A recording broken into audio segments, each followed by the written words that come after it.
Welcome everybody back to Neutrality Studies. My name is Pascal Lota, and today I'm joined by my friend and colleague Jeff Rich, an Australian historian and the author of The Burning Archive, a wonderful Substack and now also a YouTube channel. Actually, I could have put that one here too, but it has both.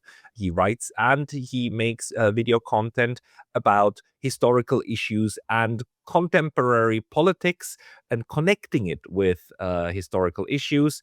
The one we want to talk about today is the the Rubio speech, not just the speech, but the entire kind of return of the West to this colonial past that we thought was over, right? To after decades of decolonization, which he also wrote about, the decolonization of Africa, we now seem to be back thoroughly in a moment when the leader of the West, the foreign secretary of the United States, thinks it's okay to just blatantly call for more, not neocolonialism, but classic colonialism, and ratchet up some emotions in Europe to help with that. So, Jeff, with this introduction, welcome back to the show.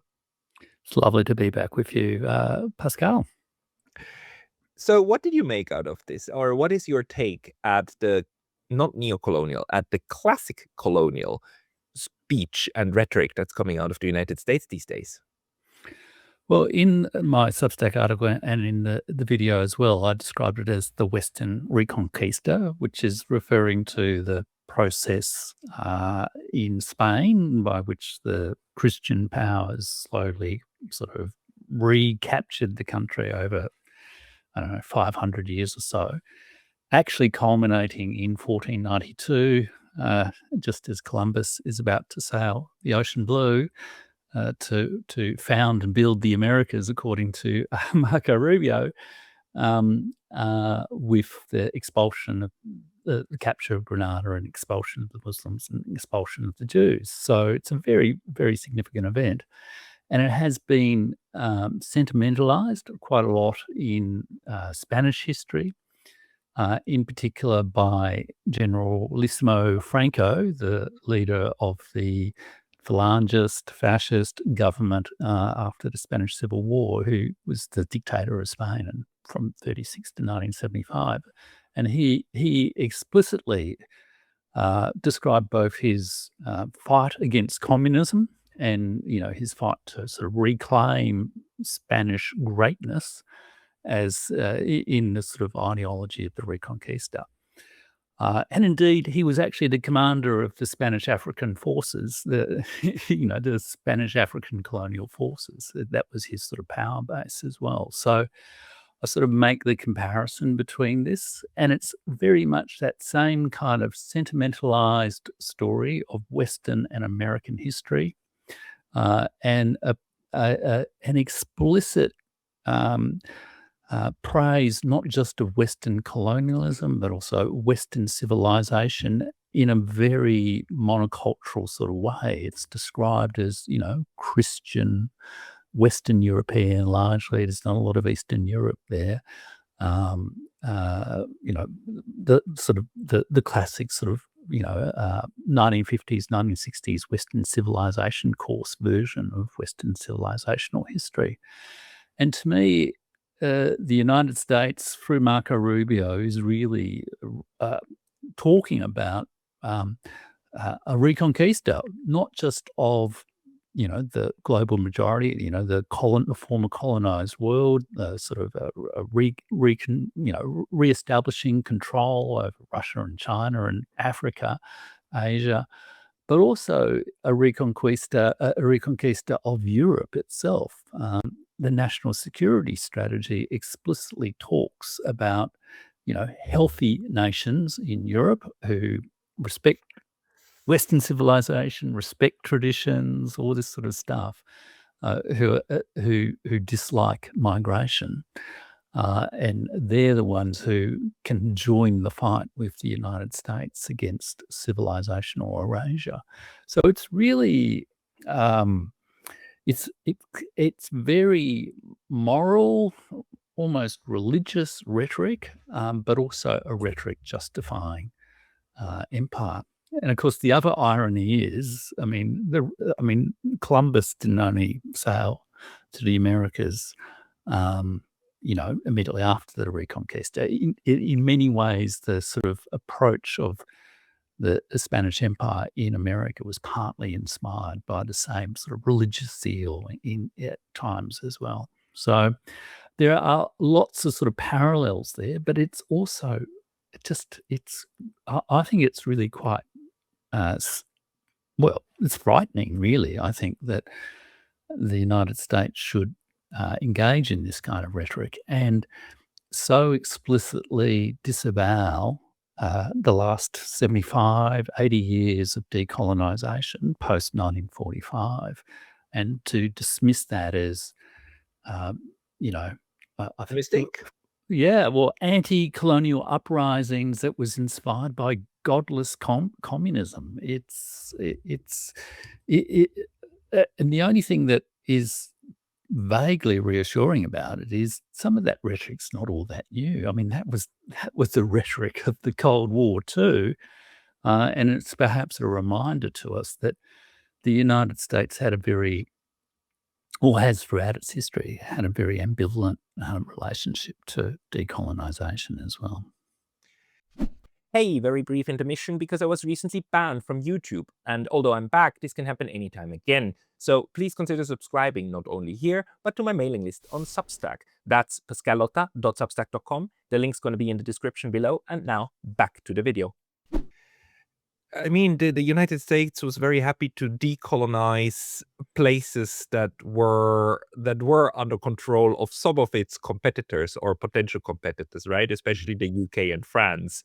At the same time, I mean, the United States never bothered decolonizing Puerto Rico. It never bothered. It fought actively against decolonization processes elsewhere, especially where those decolonization processes went hand in hand with socialist ideas. And those were very, very bloody.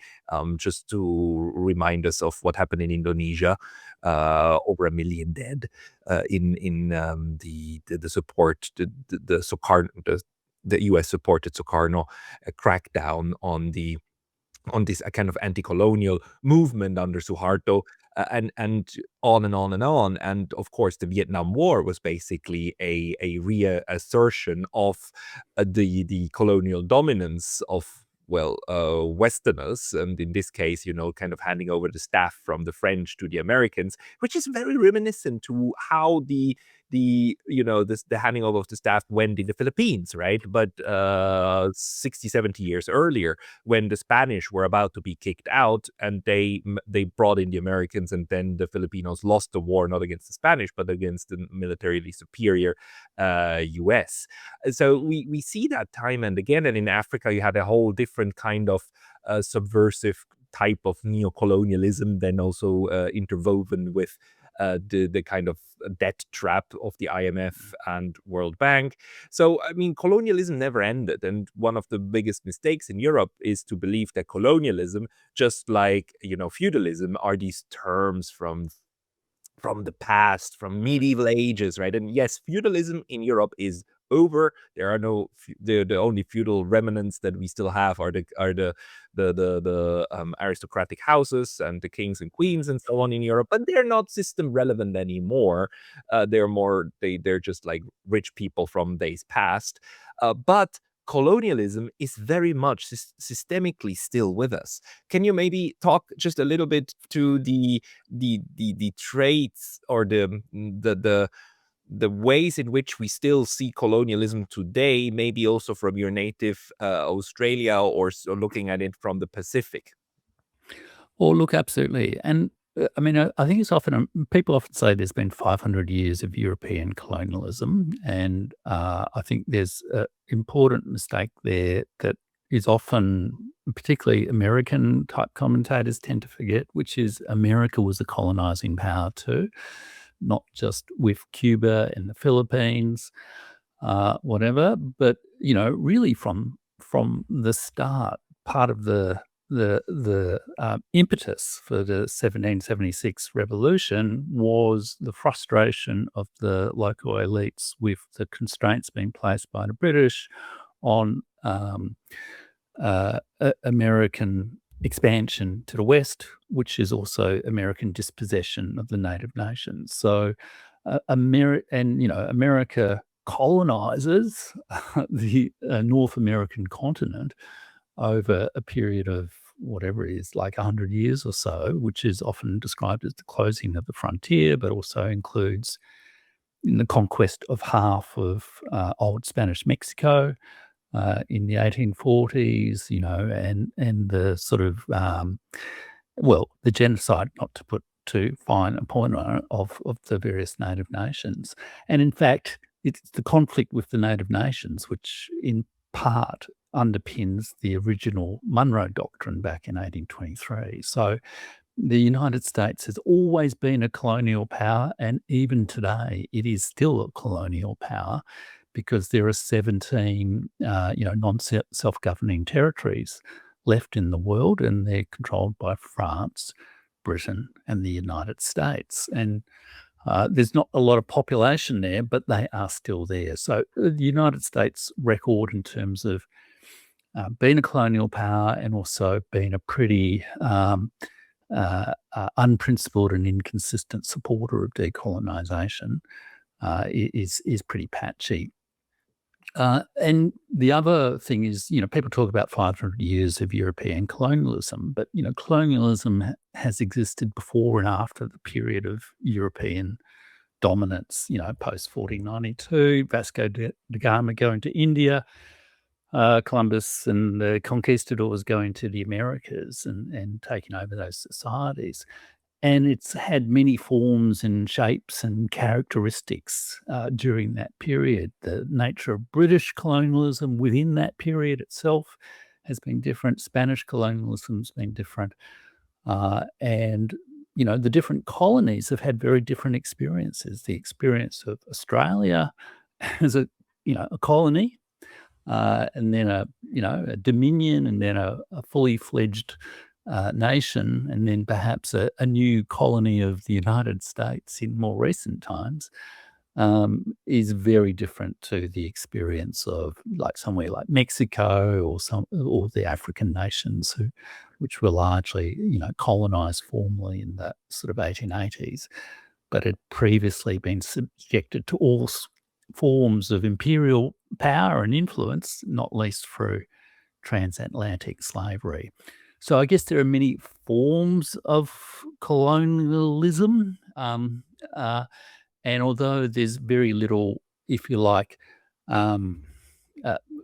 at a political constitutional level, formal control of one country by another, it still does exist. New Caledonia in the Pacific is still a colony of France, but it's pretty uncommon generally these days. But there is this thing that people often refer to as neo-colonialism, which perhaps is most simply described as controlling a country without seeming to control a country, controlling it through its economic practices, through political elites, through media controls and things like that. And so that sort of colonialism, I guess, is still persistent.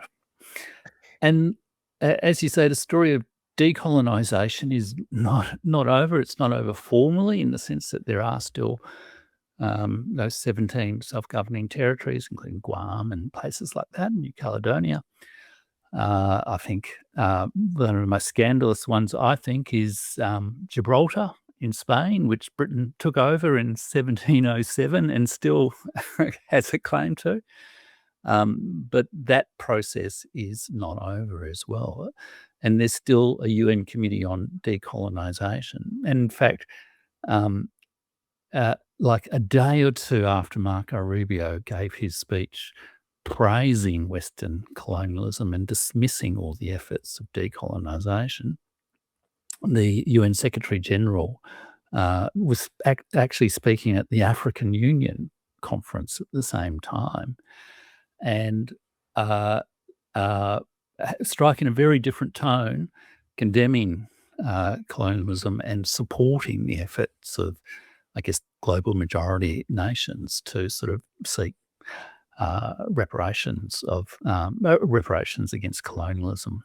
And there's been a lot of movement around that in recent times as well, which perhaps we can talk to, because some of the most interesting responses to Rubio's speech, I think, has been, not so much the Europeans and the Americans, but, how the speech has gone down in, decolonized countries in India and Africa and around the world. Yeah, no, precisely. I mean, this cannot go down well. And, one of the reasons why in the UN, um, I want to say in the UN Charter, but I would need to look that up. But in the UN system, it is generally accepted that decolonization and the anti-colonial struggle is a legitimate principle Mm, of modern international law. And, even armed struggle against colonialism is explicitly condoned by the UN system the way it exists today. And I want to say UN Charter, but again, I wouldn't need to look it up if it's actually in there or not. But yeah, it's yeah. a general practice.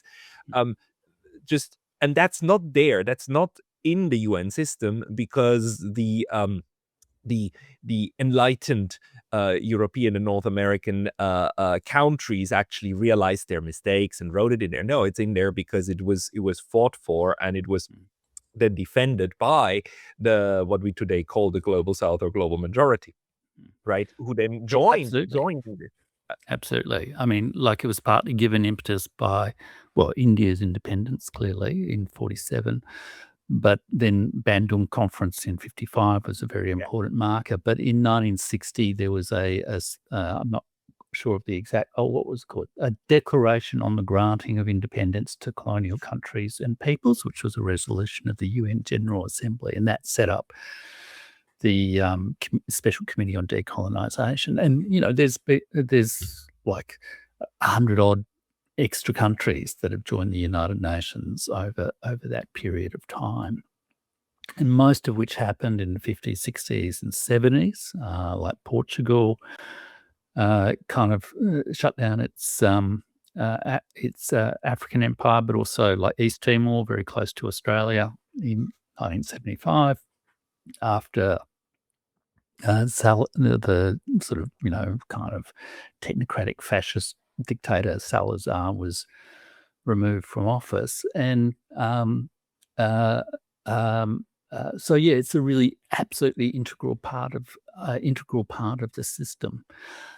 And indeed, like, we're actually now, the UN's been declaring decades for the eradication of colonialism since 1990. So we're now on the fourth decade for the eradication of colonialism. And Yeah, but we're shamefully, doing in we're this doing a very decade, we have a speech like Marko Rubio's. I mean, it's just I shameful. mean, we're doing a very poor job at that. I mean, there's still 14 African countries that have their currencies printed in Paris. Mm, mm, 14, like, who mm, use the colonial franc. mm, It's quite insane, and it still functions the same way that it basically gives France leverage over the exchange rate, which means they just manipulate it in a way to just extract the resources, the wealth of these nations for like way under market value, right? mm, It's mm, it's it's really quite astonishing, and this is a direct tool of pressure. And if you look at the French, all of their foreign policy speeches, for instance, against Algeria, they're still so bitter about the Algerians in a bloody independence struggle, more than 1 million dead there as well, having won their independence from the mothership, and mm. they're still to this day bitter about it. It's like it is Indeed. just surprising that this is the case, and that this is not a topic in the West. It's not. Again, the Europeans are Europeans on the ground, like I was in Switzerland just a week ago. It's not a topic. It's not an issue. It's not something Mm, that's on the mind of anyone. Again, colonialism is long gone mm. in the minds of most people. Yeah, well, it's interesting you should mention Algeria in that regard, because late last year, Algeria passed a law which basically was condemning the crimes of colonialism. So Algeria was colonized by France from the 1830s. partly as just a curiosity to connect to things many viewers might know about. Alexis de Tocqueville, who wrote the famous book Democracy in America on his travels on 1830s, was a active advocate of colonization in Algeria, including explicitly saying, sure, we burn villages, sure, we starve people, sure, we do all these war crimes, but, it's still in pursuit of French greatness. So, even some of the icons of political theory, liberal democratic political theory, have said some pretty appalling things over the years around colonialism. But this Algiers Declaration is significant, as well as the law, which was seeking reparations and declaring the sort of, French colonialism a state crime. And it was like the Algerian War between, the 50s and the 60s. I think Algeria becomes independent in 62. Was, as you say, a really vicious war, in many ways a sort of early test case of some of the things that we're seeing going on in West Asia today and around the world today. Sort of psychological warfare techniques, really brutal media manipulation, but also championing of the cause of the sort of Algerian independence struggle, both by, the left, like some of the leaders of Algeria were photographed, Jean-Paul Sartre and all this sort of thing, and, sort of third world sort of champions, I guess, around the world.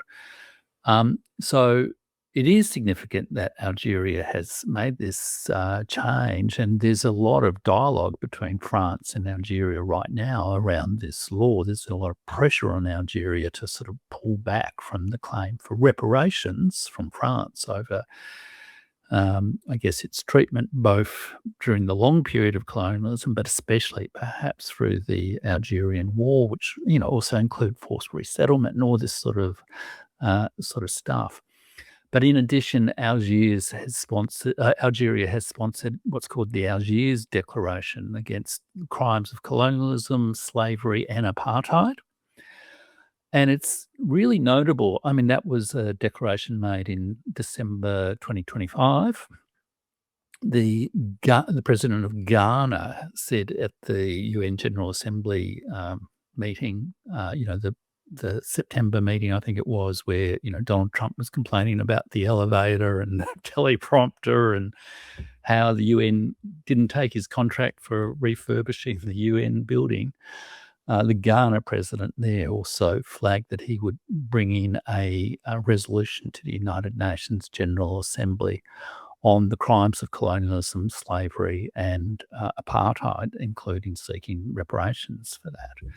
And that resolution is due to be brought in March. And I do wonder, I mean, I can only speculate, but I do, the question about Rubio's speech is why now, I guess. I mean, in many ways, some of his Western civilization rhetoric and, the unapologetic pride in Western civilization is very much on a course with American conservative thought over the last, a long time, and which has been, really energized in recent years by people like Douglas Murray and all those kind of people.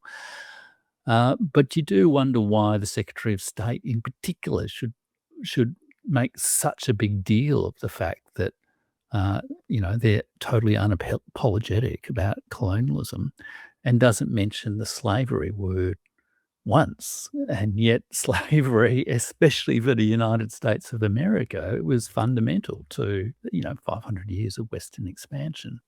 Yeah. So I do wonder whether there isn't a level of, given the speech also had a lot of pretty outrageous dismissal of the United Nations, saying it was only because of United American leadership that, the peace was found in Gaza and peace was found in Russia or Russia and Ukraine, which is, outrageous in itself. But a lot of dismissal of the United Nations. I do wonder if, in part, it's a level of defensive positioning against this more assertive view coming out of the African Union, coming out of Algeria, coming out of a whole range of countries around seeking reparations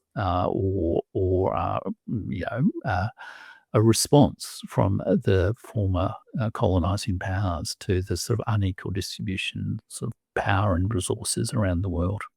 I mean, what we're seeing at the moment is just a level of political violence in the world that I think we haven't seen in this way for a while, like in this Mm, kind of blatant way. And the most dramatic one, of course, being the genocide in Gaza, right? And we mm, cannot discuss modern colonialism without discussing the genocide and the mm, way that, white European settlers are and American settlers are displacing the local population, right? And not only mm, displacing, but now mass exterminating them, with the outspoken, explicit goal of getting rid of them, dead or alive, from Gaza and in the end from the West Bank. It's utterly clear that that's what's happening, and that you have an mm, expansionary settler colonialist, European settler colonialist state, like spreading and wanting to get bigger. I mean, we had the Mike Huckabee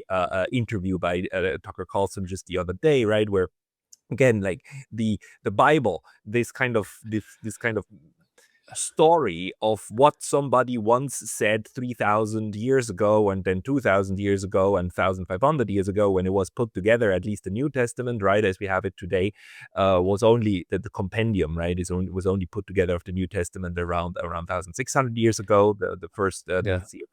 concilium.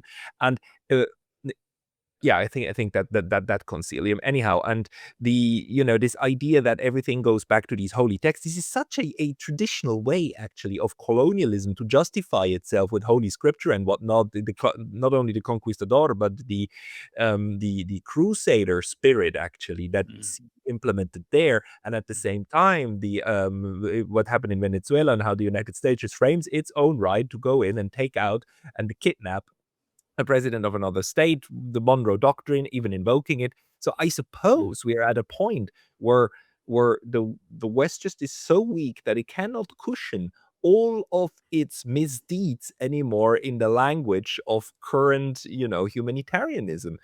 mm, So either stop doing it or double down. And it mm, seems as if though the current leadership of the United States went for doubling down. My mm. question to you is, what did you make out of the Europeans? Because a lot of people, me included, interpreted the standing ovations that they gave to Rubio as is an approval of what he said. But you actually, in your article, you're pointing out it's not that easy.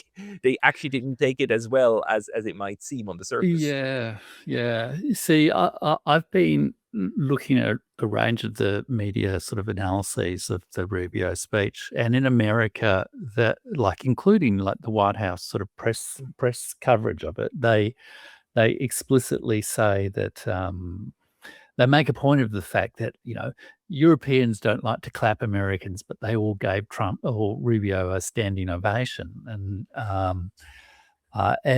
also Rubio's speech has been very much interpreted within America as positioning himself, ahead of Vance, sort of like, he was able to do what Vance was rather incompetent at doing last year, of delivering a tough message to Europe that they actually sort of clapped for.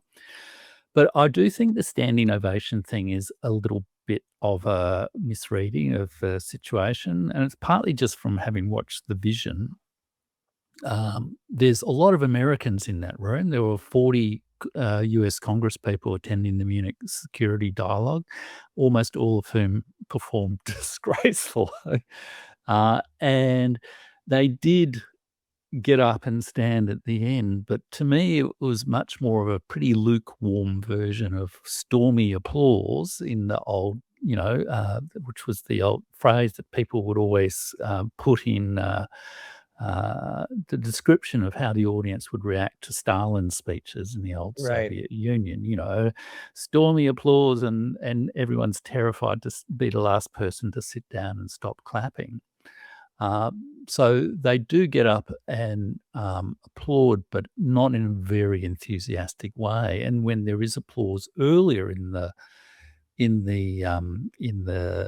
speech, again, it's pretty lukewarm, and there's a lot of people who are sort of sitting in a room like that. But more significantly still, a lot of the commentary subsequently by the various ministers and officials and commentators was, well, yes, we're reassured that there's someone who doesn't come to Munich and grunt at us, but someone who actually talks in reasonably civil language. But we're not entirely convinced by the argument.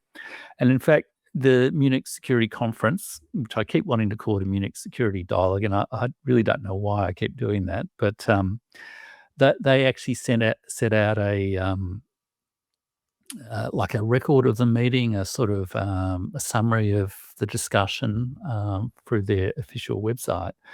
And this is what it actually says in that. It says, for many, the speech given by US Secretary of State Marko Rubio only confirmed that Europeans could no longer rely on the US and had to substantially ramp up investments in their own power resources. While surprisingly conciliatory in tone, the speech did not close the gulf that J.D. Vance's speech opened up last year. So there's definitely, I think there's different responses across Europe. Some people are saying, yep, and this helps support our argument to increase expenditure on defence issues. There's a few sensible people like yourself, Pascal, who are saying, yes, told you so, US is unreliable, let's pursue a different foreign policy. And there's, I think, probably a lot of people who are also just quietly de-risking. And you could see this in some of the conversations that the German foreign minister had, say, with the Indian external affairs minister, Dr. S.J. Shankar, at the conference. They all sort of said, yes. Marko Rubio said that's very nice. But we're also pursuing other partners in the world. We're not one civilization. We're not all unified under the new Rome. We're sort of pursuing our own course in the world. So I actually think, although there will be people who will, there's been a lot of focus, I think, especially in the alternative media on the, Europeans clapping and just, following along. I mean, obviously, I'm far away here in Australia, but I suspect behind closed doors, there's a lot of discussion about just pursuing other partnerships. And to me, perhaps the biggest action there was, the EU-Indian free trade agreement.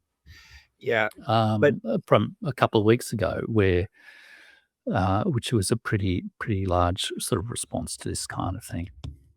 True, but when we discuss the reactions of Europe, one thing is not being happy with the attitude of the United States, but let's remember the J.D. Vance speech last year was scolding the Europeans for not being not being pro free speech, for cracking down on dissent, for being actually going down the wrong path internally. It was not a criticism on them not being being anti-colonial or something like that. So kind of Rubio brought in another aspect, which is the colonial aspect.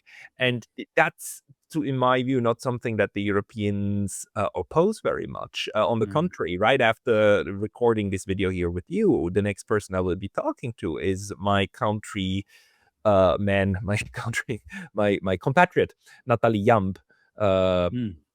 Countryman is a weird expression, but and my compatriot Natalie Yamb, who is Swiss on her mother's side and Cameroonian on her father's side, and she's been a Pan-Africanist and Pan-African advocate for all of her life, and saying like, look, what France is doing to Africa and what the colonial powers in Europe are doing to the Africans is still pretty much despicable. And actually, we Africans have been living under sanctions, under EU sanctions for the longest time. And now, of course, she too has been sanctioned via France.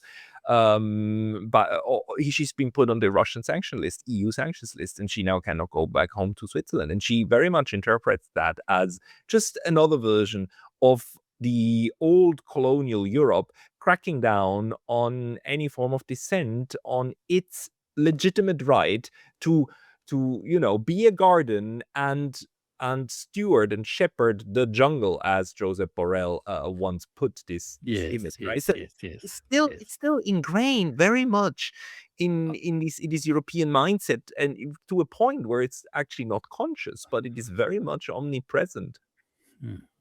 Look, I agree, but I also think it's variable, and I guess there's two aspects to it. One, there's the sanctions against your compatriot and Jacques Beau. I mean, I saw an interview with Jacques Beau the other day, and it's just awful to think what he's going through. And all of that is really bad and concerning. And there just doesn't seem to be enough, a strong enough constituency for a more, a decent political culture, let's say, within Europe that is more respectful of dissent and multiple viewpoints. On the other hand, I think the United States criticisms of Europe are deeply hypocritical. I mean, J.D. Vance's speech, the United States is currently sanctioning a minister or senior official of the European Union because of they're implementing various policies around AI or media digital services regulation and things. So they're basically saying, and sanctioning 4 judges of the International Criminal Court, and the U.S. is sanctioning Francesca Albanese for her UN rapporteur on the Palestinian territories, right? It goes on and on and on and on with this kind of tools of colonial power to just crack down on anti-colonial principles. And to some degree also, it is very much in the business interests of, the tech oligarchs around Trump, the sort of AI industry, kind of Peter Thiel crowd and all that sort of thing, Elon Musk, etc. And so a lot of, when Vance gave his speech to Munich last year, it was like 2 days or so after there was an international conference on the regulation of AI, and the United States was the one country in the world that said, no, we're not going to, cooperate with anyone on controlling this out of control beast.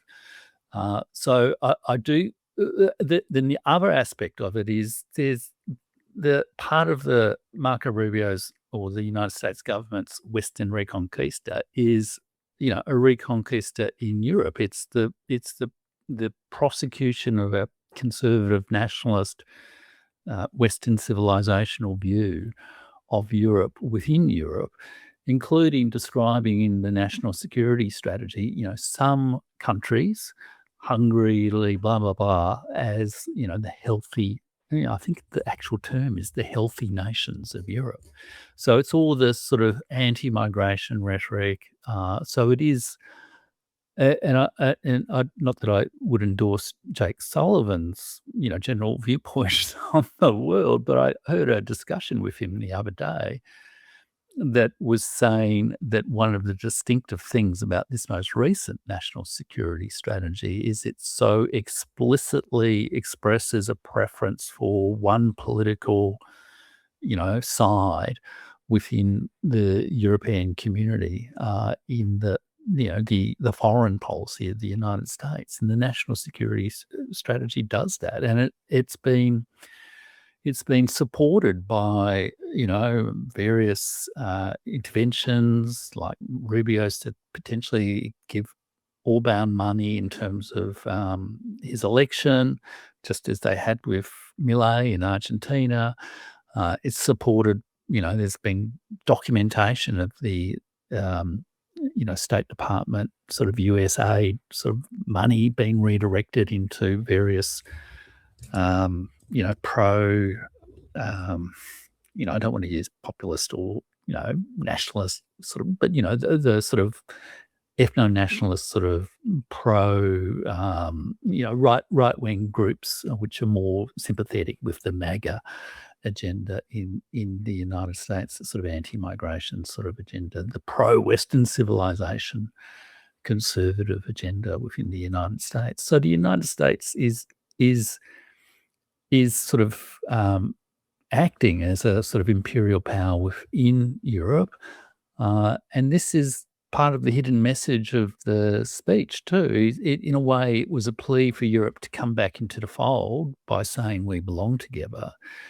But the premise of it is that, we, United States and Europe, are one civilization, and by implication, it's the United States that is leading that civilization. The United States very much sees itself as the heir of Western civilization. That is a very a sort of a new sort of imperial vision, I guess, of the world, of the one big Western civilization state in which America is dominant and Europe is subordinate.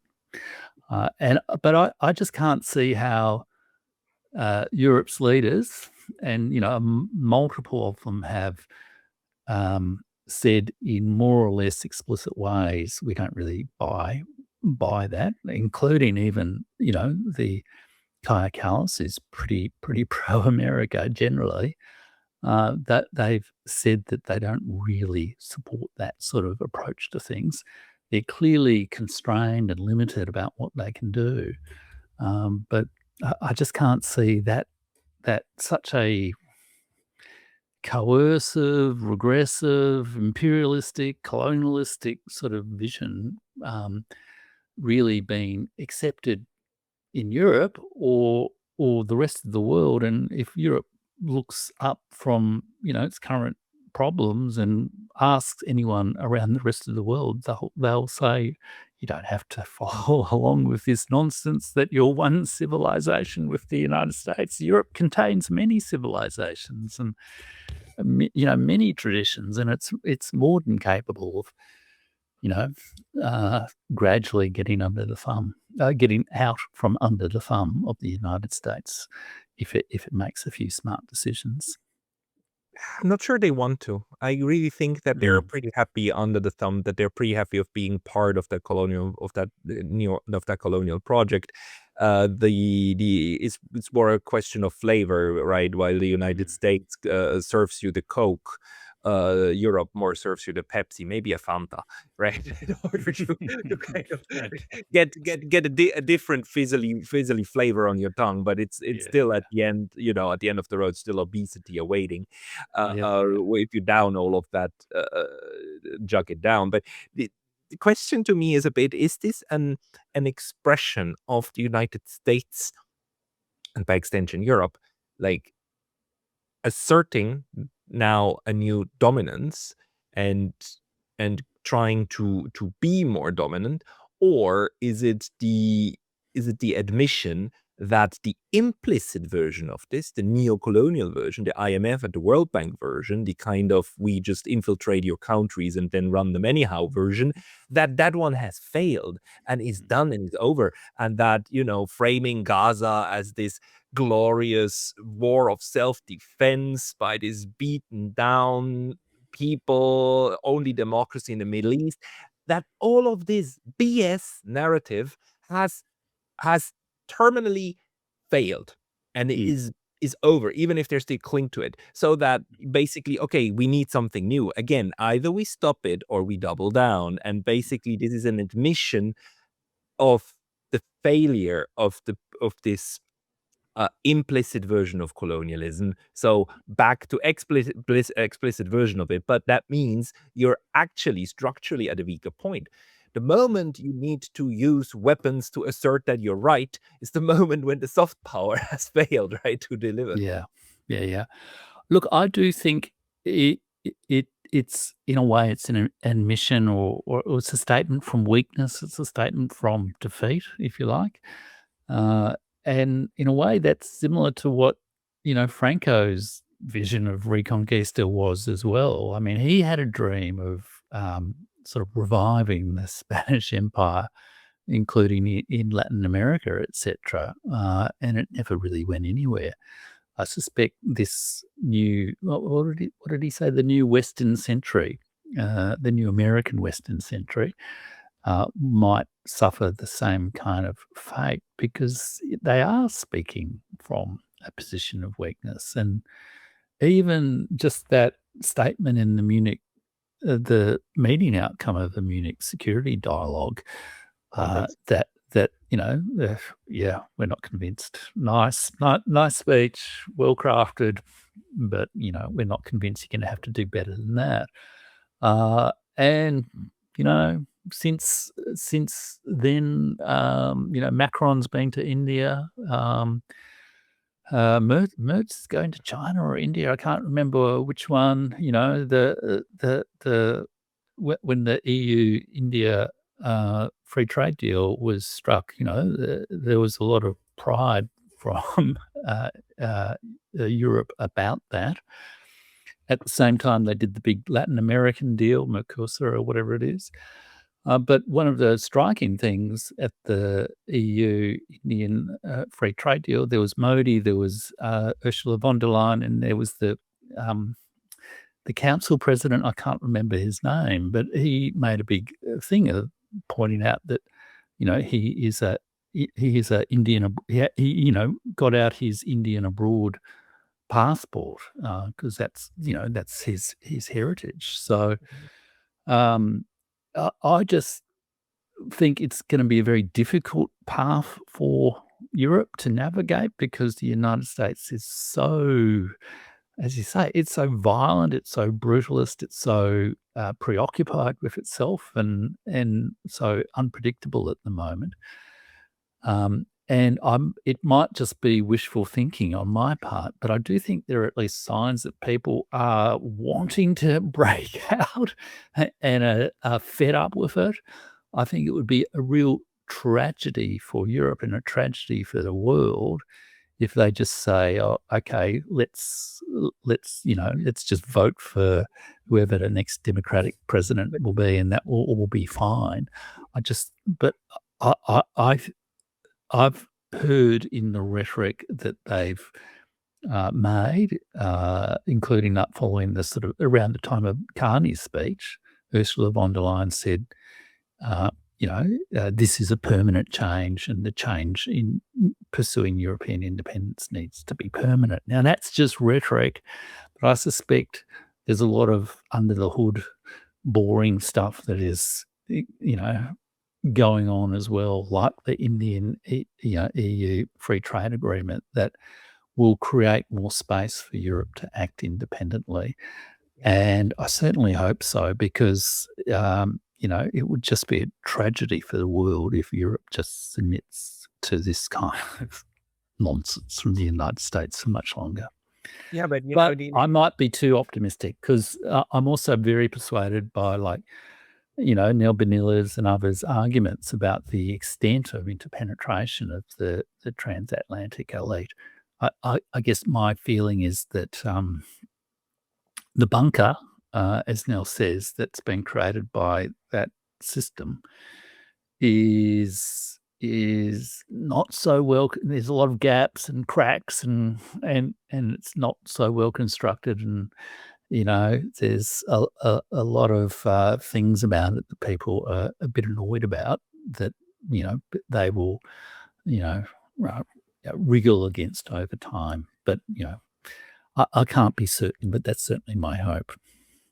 Oh, but if you look at the mindset, I mean, on the one hand, you can make the argument as she does, Nel Bonilla does, that Europe is so thoroughly captured that even when it tries or when it looks as if though it's opposing the US colonial approach, that it's actually just following along in a different way, right? And that goes hand in hand with these arguments um, by Brian Berletic, for instance, saying like, look, whenever Europe says, oh, we are unhappy with the United States, actually what they end up doing is exactly what the United States wants, increase the defense budget from 1 to 2%, and then from 2 to 5, and then buy more weapons. Where to buy them? Well, of course, in the United States. Where to give the money to? Well, of course, to the proxy war in Ukraine. So basically just the division of labor is just being implemented, just as the Rubio said and told the Europeans a year earlier to do that, right? You have to take more responsibility. The Ukraine war is your war now. We're directing it, but you got to fight it, just as the Ukrainians are being used as cannon fodders to physically fight it. And you get the okay for that. And then when it comes to this colonial aspect, right? I mean, just the reaction last year during the 12-day war in June against Iran, with Mr. Merz calling this the dirty work, right? Oh, they're doing our dirty work. All of these ideals of being against wars of aggression, and we need to keep to the UN Charter, and blah blah blah blah. Everything that was a holy cow when it comes to Russia invading Ukraine is suddenly out of the window when it comes to the United States attacking Iran. And right now, largest US force being built up in the Gulf against Iran again, and the Europeans are surprisingly quiet. Not only quiet, and the most anti-imperialistic thing they did is the Brits saying like, maybe we're thinking about you not being able to use Diego Garcia. And we all know that, of course, the United States will in the end use Diego Garcia. Of course, there's going to be an agreement. And of course, at the end, the Europeans, even if they don't send their own troops, they're going to be very much, they're going to support the United States with the rhetoric, come what may, and say like, it's time to end the vile regime in Iran, right? As they have been doing. So they're signed up for it, at least mentally, it seems to me. Yeah. Look, I mean, yes and no. I mean, I think there's absolute truth in that. But I mean, and it's maybe because, for 30 odd years, I was a bureaucrat. And so I'm very attuned to the way in which you can say, yes, of course, Minister, while also thinking, Okay. this guy's a fucking idiot. Oh, sorry, I shouldn't say that. But, and indeed, I was just reading this book about the conquistadors and the Spanish Empire, and there was a kind of a legal doctrine that was used by lots of people within the Spanish Empire, which went broadly along the lines of we obey, but we don't implement, which was basically a way in which people would say, yes, of course we respect your imperial authority, Emperor Charles V, but we're actually on the ground and we know the local circumstances, and in your interests, we're not going to do this silly thing that you've asked us to do because we know it's actually not in your ultimate best interest. And, this doctrine was invoked by Cortes and all sorts of people to do some pretty dreadful things, but also invoked by some of the people who resisted some of the worst practices of the Spanish Empire. And I do wonder whether there's an element of seeming to go along with things while also over time, just putting, sand in the wheels and slowing it down and sort of redirecting things. And indeed, like just with, say, the defense spending, like, Europe's made its commitment to increase defense spending, but it's also defined defense spending in a way that can also, direct a fair bit of it into, public infrastructure investment, which is partly military, but also partly civil, of civil benefit. And there's just been a huge argument in the last day or two between one of the US ministers and Europe saying, you're not, what do you mean you're going to spend this money on European weapon systems rather than American systems? You're not allowed to do that, but that's what Europe is actually doing. So they've sort of said yes, yes, yes. Or the trade, the tariff fiasco of the United States. Yes, we've agreed with your tariff agreement, but maybe we sort of had a sneaking feeling it would all collapse in 6 months because you didn't have constitutional authority. So. I do feel that when it comes to the way big issues between major states are conducted, there's often a lot more wriggle room behind what look like uniform positions than there really is. But maybe I'm just an old bureaucrat speaking. I don't know. No, I'll be a bit also optimistic, and it's true. I mean, we then take these bits and pieces of speeches and acts, and we try to put them into a coherent whole and read like the great arc of history into it, which, especially in current affairs, is always a dangerous thing to do because we tend to take the wrong arch, right? It's the D one, but usually when we look back, we agree, it wasn't that one. Yeah. Anyhow, this was highly interesting, Jeff. Thank you very much for this. And maybe just let me remind again, everybody, if you want to find Jeff, please go to the Burning Archive on Substack or on YouTube. Jeff, is there any other place where people should follow you, find you, or where you would want to direct them? There are two main places. The Substack, it's jeffrich.substack.com, but it's called the Burning Archive, which has been my old sort of internet name. But I generally, with my articles on Substack, which sometimes can be a bit long, I also do voiceovers, and you can usually find those on Spotify or whatever podcast platform you like, and have a listen while you're out for an afternoon walk. Everybody go out to the platforms, find Jeff Rich, find the Burning Archive and his many contributions. Jeff, thank you very much for your time today. Thank you, Pascal.